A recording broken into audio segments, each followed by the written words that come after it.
Be me, Abigail, 48 years old, mother of Stephen, my beautiful boy, who I raised to be better than other men. Thanksgiving 2023. Hosting dinner at our house, like always. My husband, Kenneth, is in the kitchen doing his usual thing. Not because I make him, obviously. We share duties equally because I'm not some 1950s housewife. Stephen is coming home from college for the weekend. Haven't seen him in 2 months. Excited to see my son. Also, my father-in-law, Robert, is coming. Kenneth's brother, Derek, and his wife, Janet. Whole family gathering. Spend all morning preparing. Kenneth keeps giving me these looks. Asks me, Abigail, can we just have one normal dinner? I ask him what he means by that. He sighs and goes back to basting the turkey. Typical. Doorbell rings at 3 p.m. It's Robert, Kenneth's dad. Big guy, former construction worker. Exactly the kind of man who doesn't understand how the world has changed. He shakes my hand, doesn't even try to hug me. Anymore. Learned that boundary years ago after I explained why unexpected physical contact is problematic. He mumbles Abigail and walks past me. Kenneth greets him warmly. They do that backslapping hug thing men do. Derek and Janet show up 20 minutes later. Derek is one of those guys who thinks he's funny, always making jokes that I have to deconstruct. Janet is sweet, but completely asleep at the wheel when it comes to her own oppression. Works part-time and does all the cooking and cleaning. I've tried to talk to her about it. She just smiles and changes the subject. Stephen arrives last. My heart jumps when I see him. My boy. But something is wrong. He looks thin, dark circles under his eyes. When I hug him, he barely hugs back. Hi, Mom. His voice is flat. Ask him how school is going. Fine. That's all he gives me. Fine. We all sit down for dinner. Kenneth carved the turkey. Everyone is passing dishes. Normal small talk. Robert asks Stephen about his classes. Stephen mentions he's taking a literature course. I light up. Finally something I can engage with. Oh, what are you reading? Please tell me they're including diverse voices and not just dead white men. Stephen stares at his plate. It's a survey course, Mom. Different periods. I press on. But surely they're interrogating the canonical bias, right? The way the literary establishment has systematically excluded women and minorities. Stephen cuts his turkey into smaller and smaller pieces. I guess. Derek clears his throat. Abigail, pass the gravy. I hand it to him. Notice Robert and Kenneth exchanging glances. Janet is very focused on her green beans. Something feels off. The energy at this table is strange. Trying to lighten the mood, I bring up something I read this week. You know, I was reading about how traditional family gatherings like this one actually reinforce patriarchal structures through ritualized gender performance. Literal silence. Everyone has stopped chewing. Kenneth closes. His eyes. Stephen's fork clatters onto his plate. Mom, please. Stephen's voice cracks. He's gripping the edge of the table. Please, not today. I'm confused. Honey, I'm just trying to have a meaningful conversation. No, you're not. His voice is getting louder. You're doing what you always do. Robert sets down his fork, looks at Stephen. You okay, son? Stephen is breathing hard. His eyes are getting red. No, Grandpa, I'm not okay. He looks at me. I'm not okay. And I haven't been okay for a really long time. My stomach drops. Mother's instinct kicking in. Stephen, what's wrong? What happened? He laughs. It's bitter, not like him. What happened? What happened? He's standing now. Everyone is frozen. You happened, Mom. You happened to me every single day of my entire life. Kenneth reaches for Stephen's arm. Son, maybe we should... No, Dad. Stephen pulls away. You've been telling me to talk about this for years. You said I should tell her, so I'm telling her. Turns. back to me. His face is red, tears streaming down. Do you know why I came home this weekend, Mom? I shake my head. My throat is tight. Because my roommate Tyler told me I needed to. Because last week, a girl in my philosophy class asked me to get coffee and I had a panic attack in the bathroom for 45 minutes. My hand goes to my mouth. Stephen. A girl asked me to coffee and I couldn't breathe. Derek leans forward. His voice is hard. Abigail, what the hell did you do to this kid? I'm spinning. I don't understand. I raised him to be respectful, to understand consent, to be terrified. Stephen is shouting now. You raised me to be terrified of half the human population. Robert stands up, all 6'3" of him. He's angry, really angry. I've never seen him like this. Abigail, I've bitten my tongue for 20 years watching you parent that boy. His voice is shaking. 20 goddamn years while you filled his head with poison. I stand up too. Poison? I taught him to respect women, to understand the reality of shut up. Kenneth never yells. Never. In 25 years of marriage, I've heard him raise his voice maybe twice. But he's yelling now. He's standing, hands flat on the table. For once in your life, Abigail, just shut up and listen. I sit down, feel like I've been slapped. Janet has tears running down her face. She's holding Stephen's hand. Kenneth is pacing now. Do you remember when Stephen was 7? Of course I do. I remember everything about raising my son. Do you remember what you told him when he said he thought Emma from his class was pretty? I remember Emma. I remember that conversation. I told him that he needed to be careful about objectifying girls, that beauty is a social construct used to... He was 7, Abigail. Kenneth slams his hand on the table. He was 7 years old and said a classmate was pretty and you gave him a 40-minute lecture about the male gaze. Stephen is sobbing now. Really, sobbing. I thought I was bad, Mom. I thought there was something wrong with me for noticing girls. His whole body is shaking. I was 7 and I thought I was a predator. Derek stands up, walks over to Stephen, puts his hand on his shoulder, then looks at me. His face is stone. I need to say something I've wanted to say for 15 years. Janet whispers, Derek. No, Jan, she needs to hear this. He points at me. You are the most selfish person I have ever met in my entire life. I start to respond. Don't. Robert's voice cuts through. He's still standing.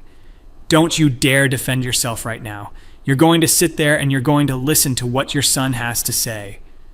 Looks at Stephen. Tell her, boy. Tell her everything. Stephen wipes his eyes, takes a shaky breath. When I was 10, I asked you what dating was. I remember. I gave him an age-appropriate explanation about relationships.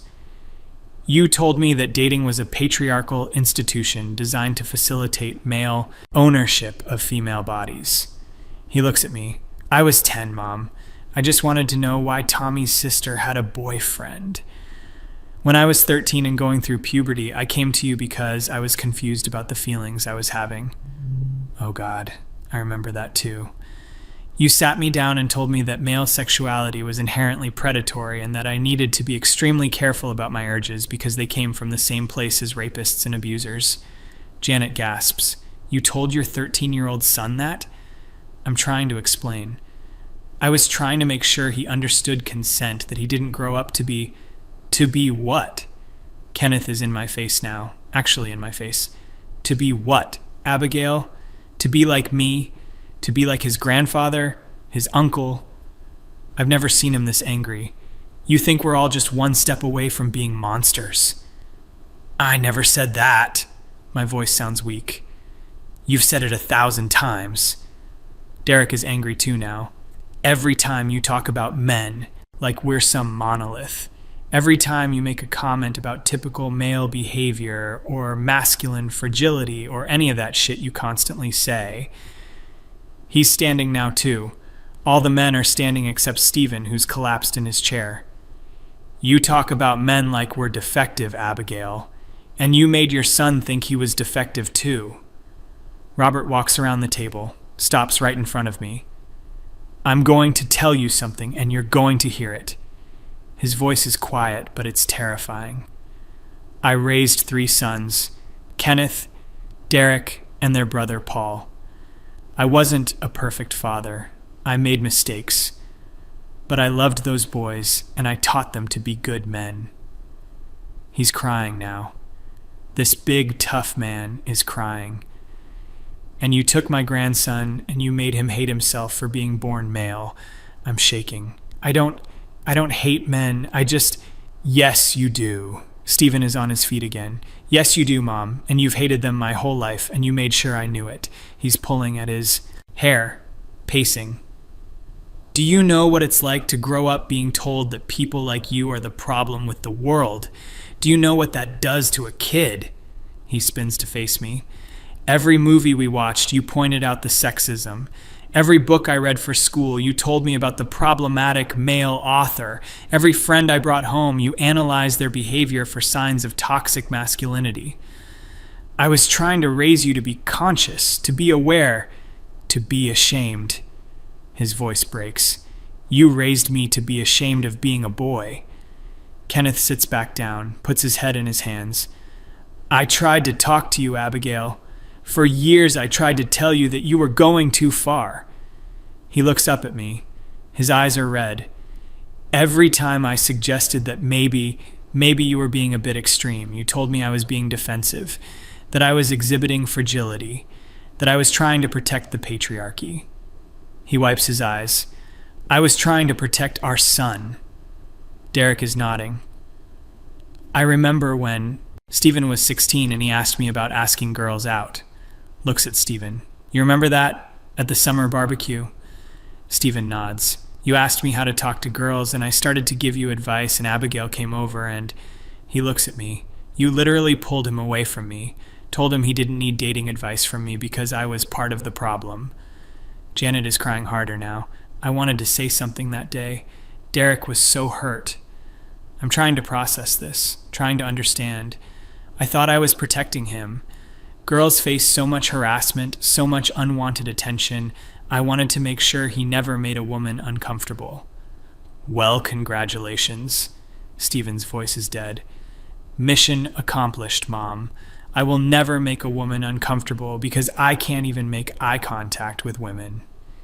He sits back down, looks at his hands. I'm 23 years old and I've never been on a date, never kissed anyone, never held hands with a girl. Because every time I even think about approaching a woman, I hear your voice. What do you hear? Kenneth asks it gently. Stephen closes his eyes. I hear all of it. I hear men think they're entitled to women's time. I hear women don't exist for male desire. I hear there's no such thing as a nice guy. That's just manipulation. I hear approaching women in public is harassment. I hear men need to leave women alone. He opens his eyes, looks at me. So I do, Mom. I leave them alone. I leave everyone alone. Because you taught me that being male means being a threat. Robert sits back down heavily. Jesus Christ, Abigail.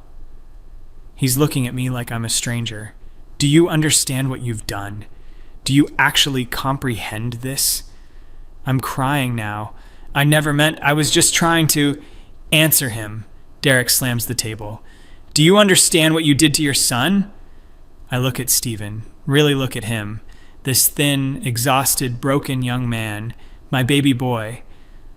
I thought I was helping. My voice is barely a whisper. Helping? Kenneth laughs bitterly. You know what you were doing. You were using our son as your personal project, your little woke experiment. You wanted to raise the perfect, non-toxic male, and you didn't care what it cost him. He stands again, starts pacing. Every concern I raised, you dismissed.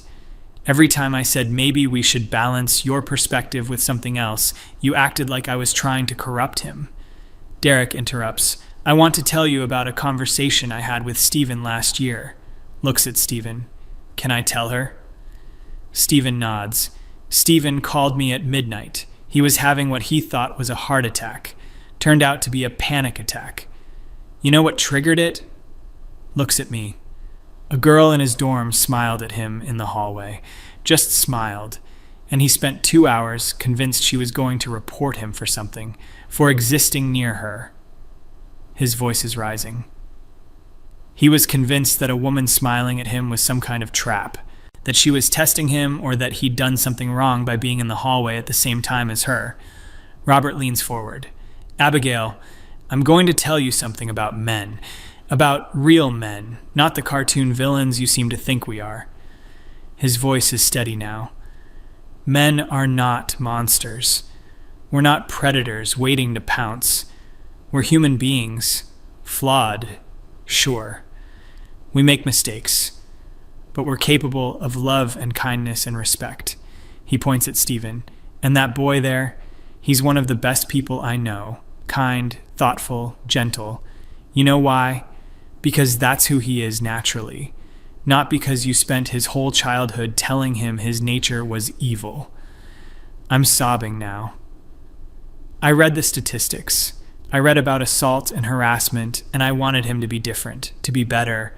Better than what? Kenneth is shouting again. Better than me?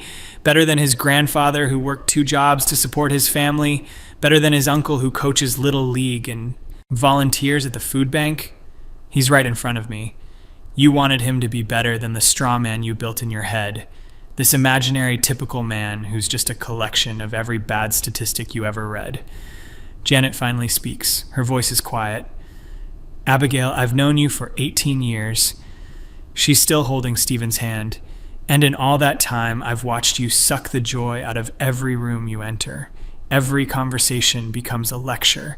Every interaction becomes a chance to educate someone about their privilege or their bias or their complicity. She's not angry, just sad. And I've watched you do it to Stephen worst of all, because he couldn't get away from you. He was a child and you were his mother, and he had to absorb every bit of your anger at the world. Stephen speaks again. He sounds exhausted. Do you remember my 10th birthday party? I remember. I planned it for weeks. I invited 12 kids from school, 8 boys, 4 girls. You remember what you did? Oh no, I remember now. You organized the games so they were gender neutral. You made a speech to a bunch of 10-year-olds about inclusive play and not reinforcing stereotypes. He's crying again. Tommy's mom pulled him out early, said it was too weird. 3 other kids left too. My birthday party fell apart because you couldn't just let kids play. He wipes his eyes, and when I cried after everyone left, you told me it was a learning experience, that sometimes doing the right thing is hard. Kenneth sits next to Stephen, puts his arm around him. I wanted to say something that day. I wanted to tell you that you'd ruined his party, but you were so convinced you were right. You're always so convinced you're right. Looks at me. I've spent our entire marriage tiptoeing around your ideology, afraid to contradict you because you'll accuse me of being part of the problem, of being complicit in oppression. His voice breaks. I'm your husband, Abigail. We're supposed to be partners, but you've treated me like I'm the enemy for 25 years. Derek stands up, walks to the window, speaks with his back to me. You want to know something? Stephen isn't the only one you've hurt with this stuff. Turns around. Kenneth called me 3 years ago. 2 a.m. Know what he said? Looks at his brother. He said he didn't know if he could stay married to you anymore. Said he felt like he was walking on eggshells every day, that he couldn't be himself in his own home. Kenneth is nodding, tears on his face. I've been miserable, Abigail, for years. But I stayed because of Stephen, and because there were good moments too, but mostly because I didn't want to abandon my son to be raised by you alone. I can't breathe. This can't be real. Kenneth, you never said, because you never listen. He's up again, pacing. You don't listen, Abigail. You lecture. You correct. You educate, but you don't listen. Not to me, not to Stephen, not to anyone who doesn't already agree with everything you think. Robert stands, walks to Stephen. Son, I want you to hear this. Puts his hand on Stephen's shoulder. Being a man is not something to be ashamed of. Your grandfather was a man, fought in Korea, came home, raised a family. Was he perfect? No. Did he make mistakes? Sure. But he was a good man who loved his wife and his kids. His voice is firm. Your father is a good man, works hard, treats people with respect, loves his family. Your Uncle Derek, same thing. You come from a line of good men, Stephen. Don't let anyone tell you otherwise. I find my voice. I never said Kenneth wasn't a good man. Yes, you did. Stephen is on his feet. Maybe not in those words, but you said it. All the time. Every time you talked about how men don't do their share of housework, Dad was right there doing dishes. Every time you ranted about men not being emotionally available, Dad was the one I talked to about my feelings because I was too scared to talk to you. He's shaking. Every time you made some comment about typical male behavior, you were telling me that Dad, Grandpa, Uncle Derek, that we were all part of some toxic group. That maleness itself was the problem. Derek walks over, stands with Robert and Stephen and Kenneth, all four of them facing me. Here's what's going to happen, Abigail. His voice is hard. You're going to stop talking. You're going to really actually listen for once in your life.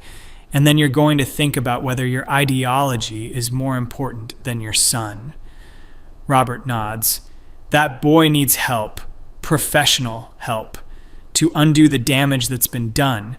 And you need to support that without trying to control it or turn it into another one of your teaching moments. Kenneth speaks. His voice is quieter now, but firm. And you and I need to have some very serious conversations about our marriage, about whether we can find a way forward where I'm treated like a partner and not like a problem to be managed. He looks at me, really looks at me. I love you, Abigail. I have loved you for 25 years. But I can't keep living like this. And Stephen can't either. Stephen is crying again, but he's also standing straighter. I came home this weekend to tell you all of this because my therapist said I needed to. Therapist. He's been seeing a therapist.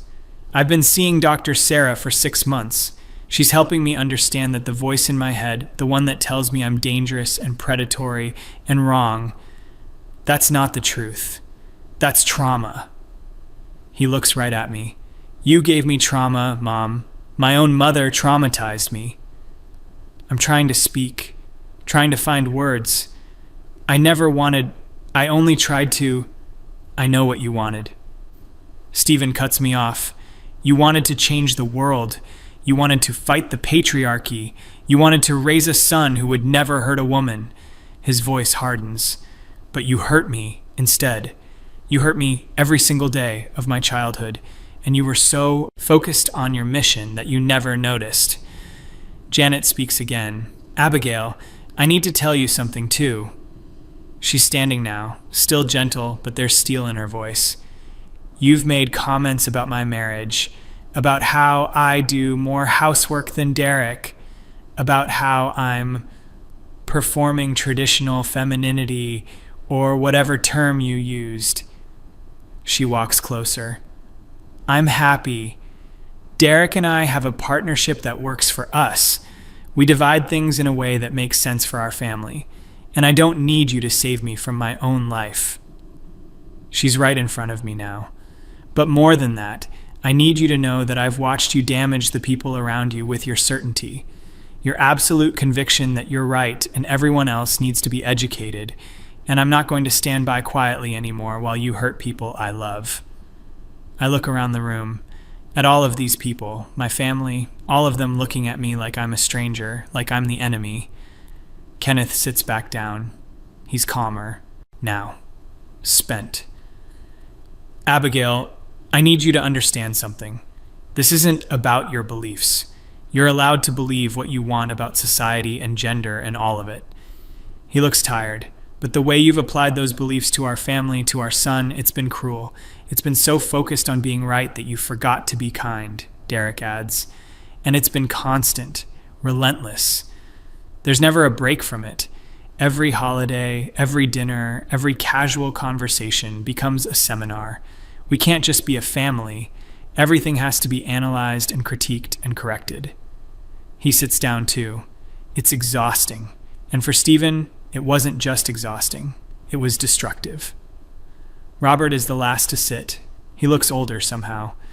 I'm going to say one more thing, and then I'm going to eat my dinner because I'm too old for this much stress. He looks at me. You owe your son an apology, not one of those non-apology apologies where you say you're sorry he feels that way. A real apology where you take responsibility for what you've done. His eyes are hard. And then you need to step back and let him heal. Let him figure out who he is without your voice in his head telling him what to think about himself. Stephen sits down too. Everyone is seated except me. I sit slowly. My legs feel weak.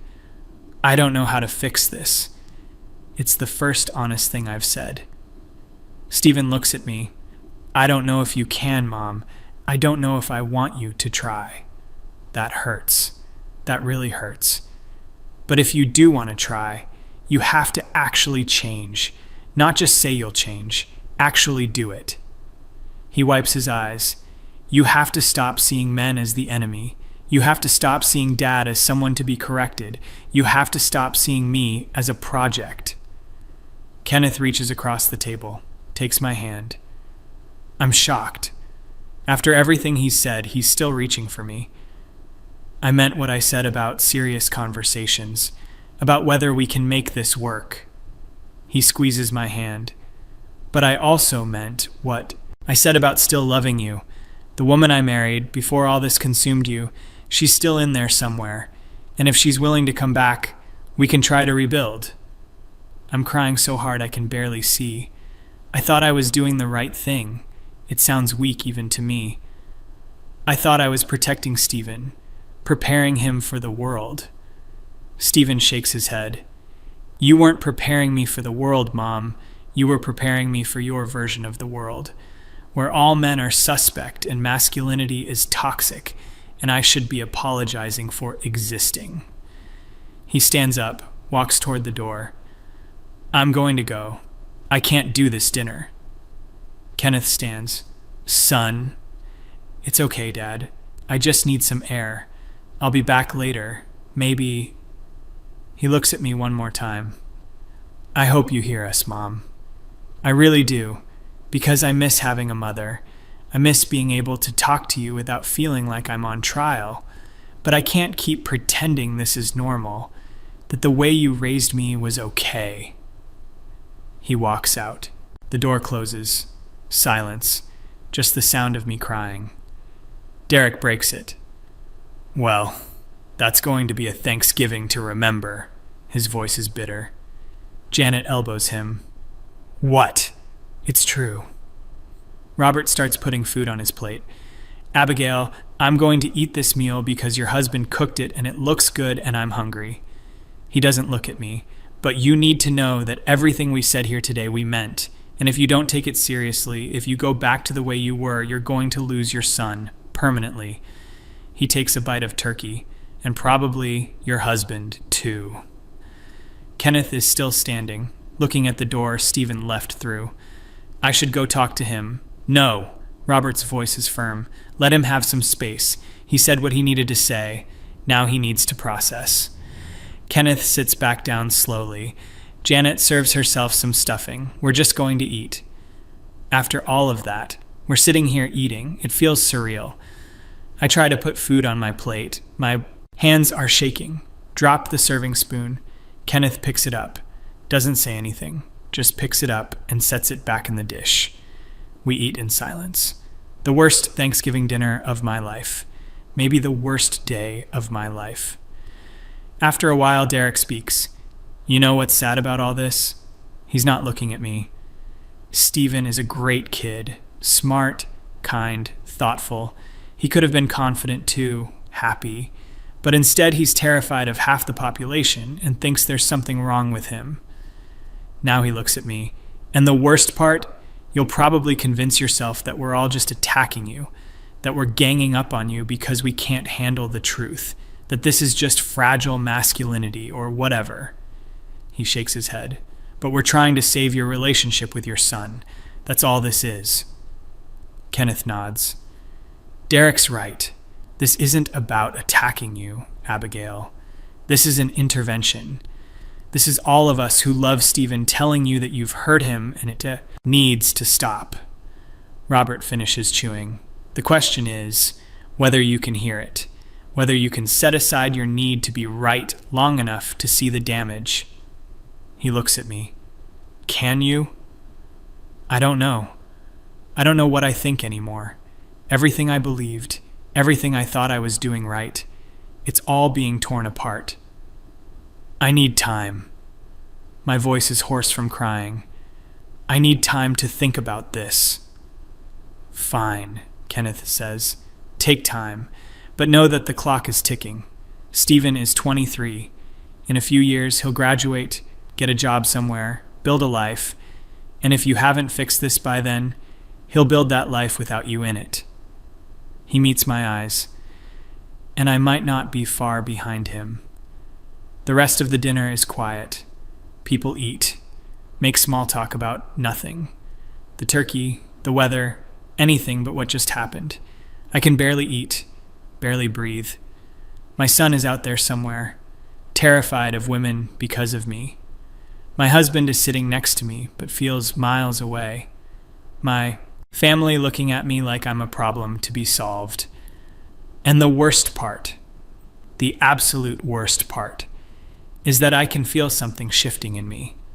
The defensiveness wants to rise up, wants to argue that they don't understand, that my intentions were good, that I was trying to make the world better. But then I remember Stephen's face, the pain in his eyes when he said I traumatized him, my baby boy, who I love more than anything. And I realize, maybe they're right. Maybe I did this. Maybe in trying to fight all the bad in the world, I created it in my own son. Robert stands to leave. Kenneth, thank you for dinner. It was good. Looks at me. Abigail, I hope you figure this out, for Stephen's sake. He walks to the door, stops, turns back. And for what it's worth, the world isn't as simple as you think it is. Men aren't monsters, and women aren't victims, and life is more complicated than your theories. He leaves. Derek and Janet start to gather their things. Janet hugs me, whispers in my ear, "Get help, Abigail. Real help. Talk to someone." Derek just nods at me. They leave too. It's just me and Kenneth, sitting at a table full of half-eaten food. The Thanksgiving dinner that destroyed everything. What do we do now? I ask him. He's quiet for a long time. Now. Now you decide who you want to be. The person who's always right, or Stephen's mother. He stands, starts clearing plates. Because you can't be both anymore. I sit there, in the ruins of my certainty, thinking about my son, somewhere out in the cold, afraid of women, afraid of himself, because of me. And I don't have any answers, no theories that can fix this, no framework that can undo what I've done, just the terrible understanding that I broke my own child, and I don't know how to put him back together. The green text ends, me sitting alone at the table, everything I built my identity on, crumbling, and my son's words echoing. You raised me to be ashamed of being a boy. I did that. I really did that. Now I have to live with it.